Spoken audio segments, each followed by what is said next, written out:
So knowing that, we can help people who may have a problem with stating these things out loud. Most people don't have a problem saying yes to it. They'll let you look like an idiot and do the prayer, and they'll just say yes, and that's just fine. A quick little story, I had a guy one time come in, and he was really into a lot of energetic stuff,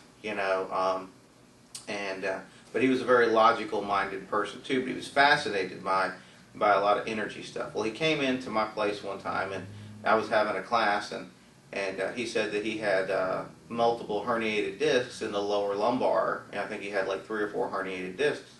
And I said, well, while you're here tonight, would you like us to just go ahead and knock that out for you? And he says, it's kind of sore. I don't really want anybody to touch it, because he saw that we were doing a lot of hands-on therapy. And I said, well, not a big deal. In fact, if you'll just say yes after everything I say, no matter how stupid it sounds for me to say these things, you just say yes, and we'll see where it goes from there. And he says, okay, So I said, and if you have herniated discs or something, you can follow along. If you don't, follow along anyway. You just say yes after everything I say, and you'll get the idea. There are herniations on my spine. And then you would say yes. Can you remove the herniations on my spine? Will you remove the herniations on my spine? Please remove the herniations on my spine. Thank you. And now you would say thank you. Always make sure that they say thank you. It closes out. It's like an amen type of thing.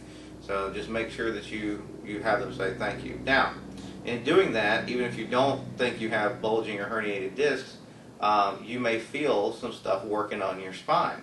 And so you may have actually had them in a very slight capacity, undetectable by x-ray or whatever the case might be, and you may still be feeling it. Well, in a few minutes, I think it was like 2-3 minutes, his whole back adjusted, and the herniations were virtually gone in just one time of doing that. And he said, how did you do that? I said, I didn't do anything, because this is not a power of me. This is a power of God. This is a divine technique. It has nothing to do with me. I simply call the coordinates, and bang, it happens. And so God sends in the healing strike force, so to speak. So I said, I didn't do anything. I said, this is a divine technique. And he got so upset. Okay, this is somebody who's supposed to be very open-minded. He got so upset that he left and never came back, simply because he saw the difference that hugely in his back in a matter of 2 or 3 minutes. I mean, it was probably 80% better in just doing it one time. Now, you won't always run across those type of results. A lot of times you will. But, some people are stubborn and they want to hold on to their things. So if you kind of intuitively pick that up, do the one for resistance first. Or just make it a standard in your protocol to do the one for resistance first. But you can do anything with any one of these protocols. You can do it with the follow the leader if they're compliant enough.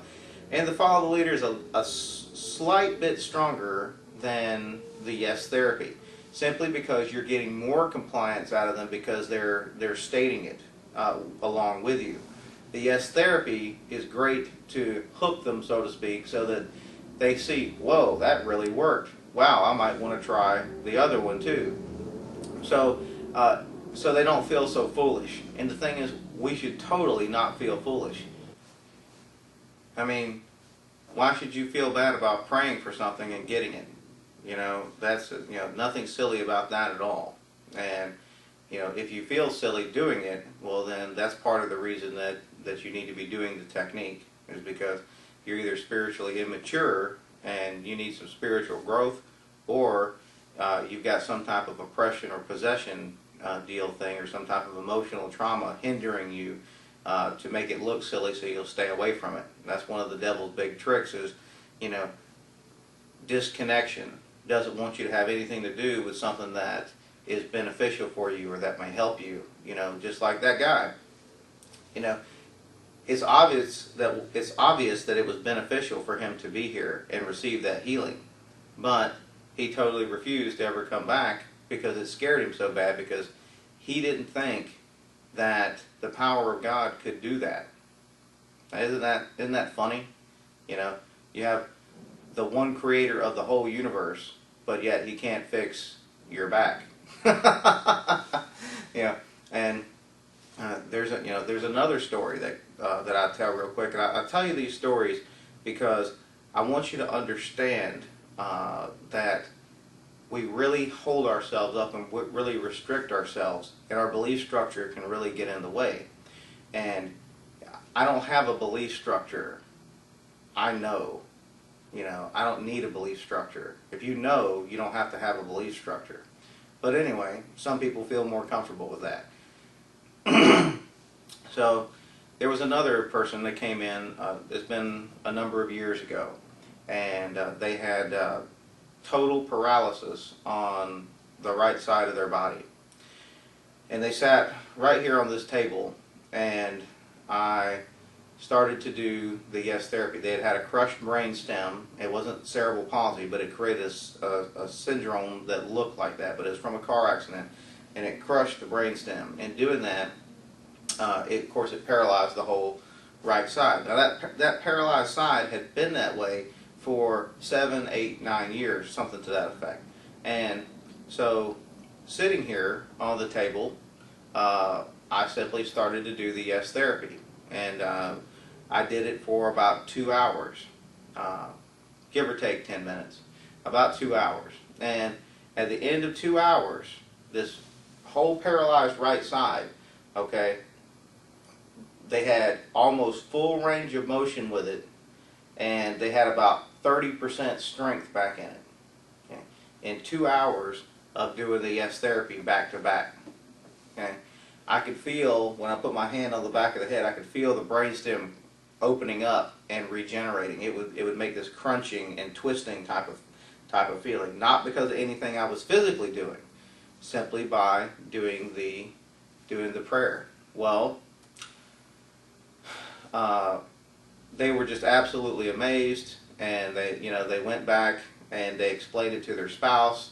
Their spouse said, "Oh, we've had lots of people pray over you, and none of it's worked, and so that this guy's power must obviously be of Satan. Don't ever go back to him again." And they didn't. And doesn't that strike you as kind of funny? That, and they were actually a doctor of theology. Okay, doesn't it actually strike you as funny that somebody with such a high degree in a spiritual knowledge realm or base, and they don't know the difference between God's power, or they let, that day they knew.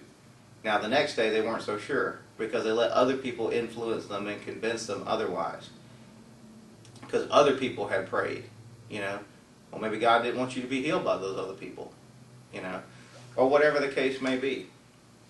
But to think that Satan's power is stronger than God's because other people have prayed for you and it didn't work, and then somebody else prayed for you and it did work. Intuitively, we know the difference between the powers of light and the powers of darkness. You see it all the time, and something just resonates with you, like, yeah, this is for me. And then other times it's like, ooh, that looks good, but there's something that's just not quite right about it,